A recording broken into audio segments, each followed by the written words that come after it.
So in today's video, we are going to react to how the United States fights a nuclear Nuclear war. war, right? Yeah. Fighting a war, it should depend on the country, right? Depending on the country, it's not going to be easy task. Yeah, it won't be easy. We've seen how difficult it is to actually go against the US. They have too many weapons and everything, right? Yep, Yeah. they have too many weapons and they're well protected. They have the resources as well, and they're self-sufficient economy. For Yeah. 80 years since a major conflict has broken out in Europe. The result has left many 8 with a years deep since sense the of war. uncertainty. Nearly 70% of Americans surveyed by the American Psychological Association feared that we are at the beginning stages of World War III. The prospect of nuclear conflict, once unthinkable, is now a very real possibility. Today we're going to explore the unthinkable. How would the United States respond during a nuclear conflict? What's America's nuclear war plan? How many nuclear weapons are readily available to the president? Where are they? What are their targets? How many missiles would be launched? How many casualties could we expect after American bombs reach their destinations? What would the world look like going forward? And most importantly, could the United be a States lot. win a global nuclear war?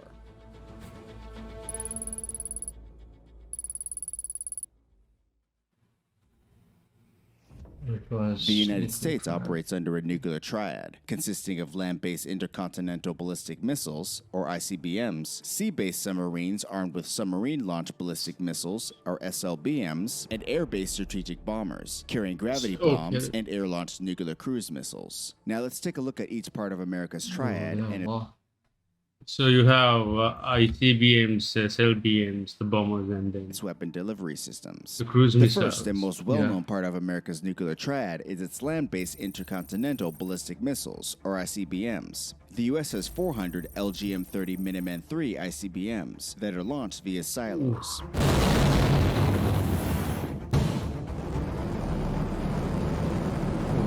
Damn, look at the graphics, man.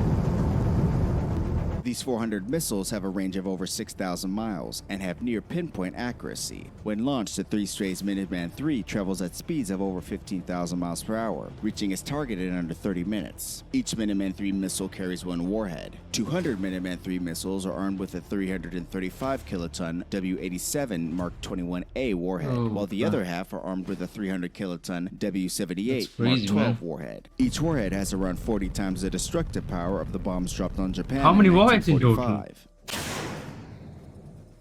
America's Minuteman III silos are based in 3 rural areas: the 90th Missile Wing at F.E. Warren Air Base in Colorado, Nebraska, and Wyoming, the 91st Missile Wing at Minot Air Force Base in North Dakota, and the 341st Missile Wing at Maelstrom Air Force Base in Montana. Each wing has 3 squadrons, and each squadron has 50 Minuteman III silos. They're collectively controlled by 5 hardened underground control launch centers, each operated with 2 military officers around the clock at all times. In the event that launch command centers are destroyed in a surprise attack, or the military officers inhabiting the launch command control centers get cold feet, these missiles can and will be remotely launched from an airborne command center, carrying out orders from the president. As with all things, there are advantages and disadvantages of the silo-based Minuteman III. Its primary advantage is that these 400 missiles make the most responsive leg of the nuclear triad. America's land-based ICBM force has remained on continuous around-the-clock 24/7 alert since 1959. They can be quickly launched in less than 5 minutes. America's silo-based ICBMs offer a strategic advantage as well. Due to their remote launch capability, an effective nuclear attack against America's Minuteman III silos will require at least 400 warheads, or 1 bomb aimed at each silo, forcing the enemy to use and deplete a considerable amount of their nuclear arsenal. But this strategic advantage also highlights the Minuteman III's disadvantages. America's land-based Minuteman IIIs are inherently vulnerable, as their location is commonly known, and therefore silos can and will be easily targeted. As a result, in the event of a large-scale attack, the president would be put in a sticky situation. He or she would have to either use these 400 missiles or lose them, forcing a large-scale retaliatory attack in response to perceived incoming warheads targeting American silos. With enemy missiles already in flight, the leader of the free world would only have 15 minutes to decide. And once a missile is launched, there's no turning back. Yeah. The second arm of America's nuclear triad is its air-based strategic bombers. The U.S. Air Force currently operates a fleet of 66 strategic bombers. America's strategic bombers are organized into 9 bomb squadrons and 5 bomb wings at 3 bases: Minot Air Force Base in North Dakota, Barksdale Air Force Base in Louisiana, and Whitman Air Force Base in Missouri. There are 300 nuclear weapons currently deployed at strategic bomber bases in the U.S. An additional 100 tactical nuclear bombs are deployed at NATO air bases in Europe. America's bomber fleet consists of 46 B-52 Stratofortress bombers and 20 B-2 stealth bombers. The B-2 stealth bomber can carry up to 16 1,200 kiloton nuclear gravity bombs. Each gravity bomb contains a massive payload of 150 times the destructive power of the bomb dropped on Hiroshima.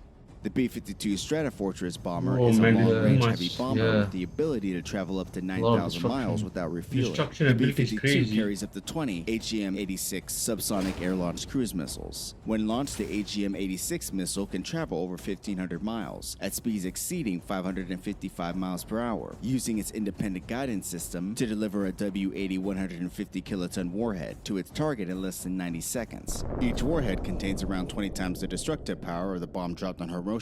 The primary advantage of using air-based strategic bombers is that they can be called back if necessary. Furthermore, subsonic air-launched nuclear cruise missiles are a lot harder to defend against. When launched, an enemy force would have to counterattack each missile individually, making defense costly and complicated. The small size also makes them difficult to detect on radar. The primary disadvantage of strategic bombers is their response time. They take a lot longer to get in the air, and if air bases aren't on high alert or if planes aren't already in flight, there's a high probability of them being destroyed in an initial surprise attack. This is particularly true for bomber bases located in Europe.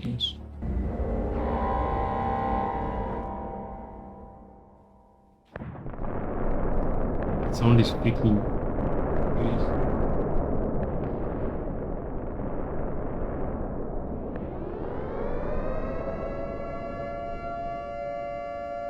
(1972).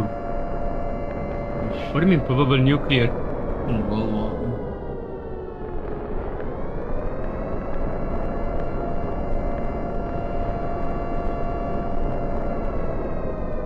It's gonna be really crazy to so many nuclears, so many deaths. At that rate, man, Europe is gone. Yeah, complete destruction.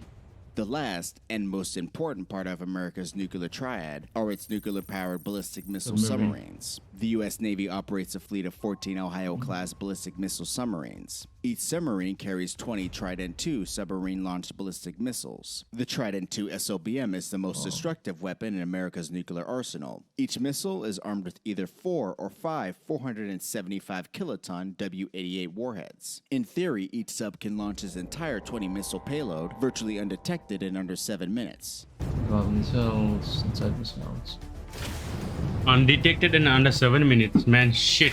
And 470 kilo payload. When launched, the 3-stage Trident II travels at speeds of over 18,000 miles per hour, has a range of over 7,500 miles, and typically reaches its target or targets in around 15 minutes. Each warhead is guided by a multiple independently targetable re-entry vehicle, or MIRV, allowing a single Trident II missile to deliver up to 5 warheads to 5 separate targets. Just one Trident II missile alone, armed with 5 warheads, has 154 times the destructive power of the bomb dropped on Hiroshima. Like insane. Overall, the U.S. has around 70% of all of its warheads on submarines, and with good reason.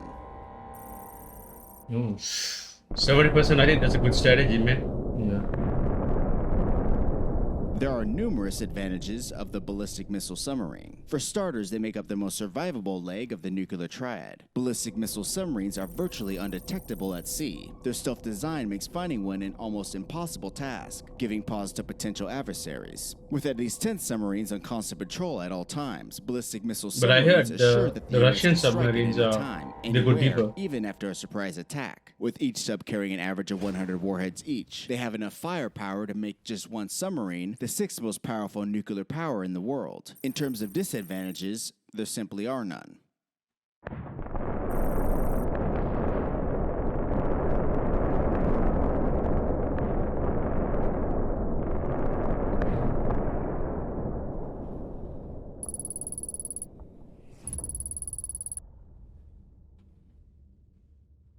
When Major people attack. imagine a nuclear war, the first thing that comes to mind is large cities like Los Angeles and Moscow being incinerated in a blaze of nuclear hellfire. While this would definitely be a likely outcome, the reality is that around 70% of the 1,800 nuclear warheads currently deployed by the United States aren't aimed at large cities, but instead at an enemy country's nuclear forces. To better understand this, we first need to take a look at America's current strategic nuclear war plan, also known as the Single Integrated Operational Plan, or SIOP. First drawn up in 1950, the SIOP focused primarily on the Soviet Union. While today most of the weapons in the war plan still target Russia, other countries such as China, North Korea, India, and Pakistan are included as well. In this video, we'll take a look at a nuclear exchange with the only nuclear power comparable to the United States, the Russian Federation. This portion of America's nuclear war plan is called Major Attack Option 1. Major Attack Option 1 is the most demanding attack option available to the president. Should the Commander-in-Chief order Major Attack Option 1, the resulting attack would consist of over 1,000 warheads, targeting Russian nuclear forces, including ICBM silos, road mobile ICBMs, submarine bases, primary airfields, nuclear storage facilities, design and we're gonna production target all of these. complexes, critical How command are and they gonna control do that? It's not easy, facilities, man. and civilian population centers. Gonna Now be let's one take a crazy look at war. Major Attack Option 1, its Russian targets, the American nuclear weapons used, and the overall outcome of an American thermonuclear attack on Russia.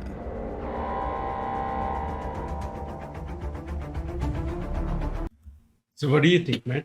I think it's pretty crazy, and it's, if they do actually have a nuclear war, it's going to be insane because a lot of people actually die, a lot of casualties, destruction, all of the cities as well. To me, Yeah. I think when I watched the video, I think that it's they think that Russia is easy, but I don't think Russia is also a joke because they also have equal or more Yeah, they also have quite a lot nuclear, more. capable, especially now with the hypersonics and stuff. Also, they got that SAM-2 or whatever Satan missile. I think it's something. It's like some megaton or some shit like that. And I think since this Ukraine war, it has shown that like Russia must be thinking it's time to build more because I think even China will be following the same pursuit now.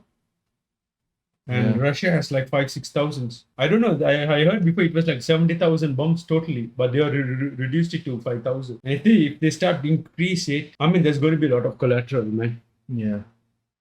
Number one, once the nuclear strikes, these places are not going to be, you can't habitat it anymore, right? Because Inhabitable. of the radiation. Yeah, the radiation is going to be, there's going to kill everything. Yeah. Food supply, shortage is going to happen all over the world. We're just going to suffer. It's just not people being evaporated. It's just like everything is messed. I mean, look at the water. Everything is going to be poisoned. I'm just thinking the amount of people, right? You just get like that. Yeah, they'll just disintegrate. I mean, like Russia is in such a position. Like, if they get really mad, they might even blow up their neighbors because they're part of NATO, right? Oh, yeah. And like Poland and all, like they're all city. Like these are like small countries. Like they won't exist anymore. It'll be a crazy one, man. Including Yeah, France and everything, it won't exist anymore. Yeah. People will go back to the Stone Age. Imagine the impact of Hiroshima. It's like, Yeah, that was really crazy, man. Like, so many deaths from that one alone. So now and it's then like, it's even more advanced. right now it's more advanced, and they can make it even more advanced. Anyway, that's our take on how the United States fights a nuclear war. Yeah. So really good video. We learned a lot, and yeah, this is really tough to mess with. Don't forget to leave a comment and let us know what you guys want us to react to next. Yep.